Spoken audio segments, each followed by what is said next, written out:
তো।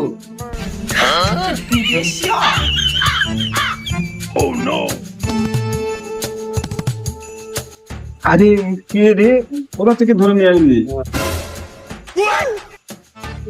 আর বলিস নে, আমার খালাতো ভাই গ্রামে তেইছে, কিছু মনে করিস নে জানো।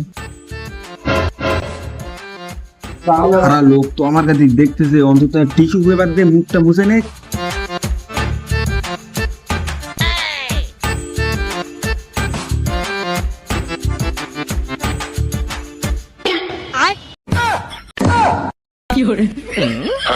No, no, no, no.